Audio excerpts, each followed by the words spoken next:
നിങ്ങൾ ആമസോണിൽ നിന്നും ഫ്ലിപ്കാർട്ടിൽ നിന്നൊക്കെ സാധനങ്ങൾ ഓൺലൈനായിട്ട് പർച്ചേസ് ചെയ്യാറുണ്ടെന്നുണ്ടെങ്കിൽ നിങ്ങൾക്ക് അതൊരു ഇൻകം സോഴ്സാക്കി മാറ്റാൻ പറ്റും. സിമ്പിളാണ്. നിങ്ങൾക്കത് ഒന്നല്ലെങ്കിൽ ഫ്ലിപ്കാർട്ടാണ് ഈ ആമസോൺ ആണെങ്കിലും.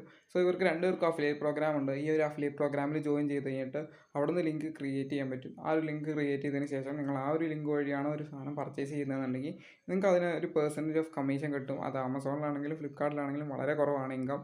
പക്ഷേ നിങ്ങൾക്ക് മറ്റ് ഒരുപാട് പ്ലാറ്റ്ഫോംസ് ഉണ്ട്. അതായത് നല്ല ഇൻകം തരുന്ന just like ClickBank, JVZoo, C J affiliate, ഇങ്ങനത്തെ കുറേ പ്ലാറ്റ്ഫോംസ് ഉണ്ട്, നല്ല നല്ല പ്ലാറ്റ്ഫോംസ്. സോ അവരൊക്കെയാണെന്നുണ്ടെങ്കിൽ നമുക്കൊരു ഡോളേഴ്സിലായിരിക്കും. ചിലപ്പോൾ ഒരാൾ സൈനപ്പ് ചെയ്ത് കഴിഞ്ഞാൽ ചിലപ്പോൾ $10, $20 ഈ സെംറഷിലൊക്കെ സൈനപ്പ് ചെയ്ത് കഴിഞ്ഞാൽ $20, $10 കിട്ടാറുണ്ട്. സോ അപ്പോൾ അങ്ങനത്തെ പ്ലാറ്റ്ഫോംസിലൊക്കെ എടുക്കുകയാണെന്നുണ്ടെങ്കിൽ ഒരാളെ ജസ്റ്റ് സൈനപ്പ് ചെയ്യിപ്പിച്ചാൽ തന്നെ അത്രയും ഡോളേഴ്സ് നമുക്ക് കിട്ടും. സോ അതിനെക്കുറിച്ച് കൂടുതൽ ഡീറ്റെയിൽസും കാര്യങ്ങളൊക്കെ അറിയണമെന്നുണ്ടെങ്കിൽ നിങ്ങൾ തന്നെ ചെക്കൗട്ട് ചെയ്യുക. പിന്നെ അതുപോലെ തന്നെ വീഡിയോസും കാര്യങ്ങളൊക്കെ നോക്കുക. പിന്നെ ഇത് 100 days make money online 100 ideas നിങ്ങൾക്ക് കിട്ടും.